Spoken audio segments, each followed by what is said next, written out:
There's a condition that you see, something called Cubital Tunnel. What does that mean? It's nothing about playing pool, is it? No, cubital comes from cubitus. Cubitus is the elbow. And in the elbow, just as you have a carpal tunnel, there is a cubital tunnel behind the funny bone. And the funny bone, when you touch it hard, sometimes you touch the nerve and people get shock feeling in the fourth and the fifth fingers. How common is this?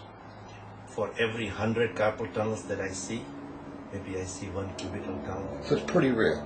Yeah. Is there any particular type of profession more apt to see it than some other type of profession? I see more in drivers who lean on their elbows. I see in people who sit on chairs and lean on their elbows. Any profession where people lean on their elbows, they'll get cubital tunnel. So if a truck driver was driving a lot of hours, are they more prone to get it than somebody who doesn't drive as much? The truck drivers who drive with elbow on the padding, or on the central padding between the two sticks, he'll put his elbow there. That's when they get it, because of course they are driving for long periods of time, yes. So in other words, the approach that would be immobilization initially? The nerve is at the maximum stretch in flexion of the elbow because it has to travel around the bone. When you extend the elbow, the stretch is less. So the way to immobilize the elbow is to immobilize it in straight position. For example, when you sleep at night, you always sleep with the elbow bent. So if you immobilize the elbow in a straight splint, they will not bend it at night, and it helps to relieve the pressure on the cubital tunnel. Do anti-inflammatories help this in any degree? Anti-inflammatory medications are of no value in any peripheral neuropathy. And after resting it, keep it in the position you have mentioned, sometimes you have to do surgery? Yes, if the splint doesn't help and the patients continue to have numbness and tingling in the fourth and the fifth fingers, and they're losing the sensation in the hand or losing the strength, the grip.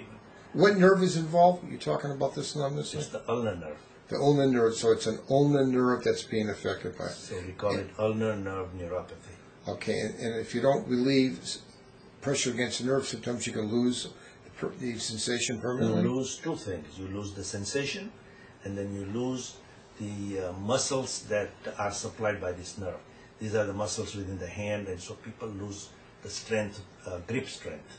So probably this ends up with surgery a lot quicker than some other conditions, is that true? Yes, because they complain of weakness of the hand, they can't do the hammering. In general rule, if you have to do surgery, what's usually the success rate of the ones that you see? The success rate in the cubital tunnel is not as good as carpal tunnel, but if you don't do it, you got nothing. And if you do it, maybe you get 80% of the people will get better.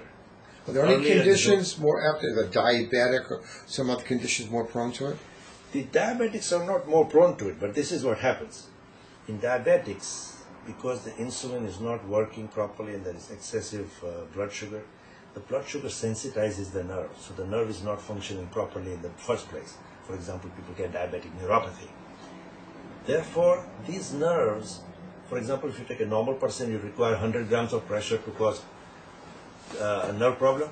In diabetes, you need just 50 grams of pressure to get the symptoms. So they get the symptoms earlier. But diabetics are not any more prone to cubital tunnel than normal people. But their symptoms will be earlier. I thank you very much.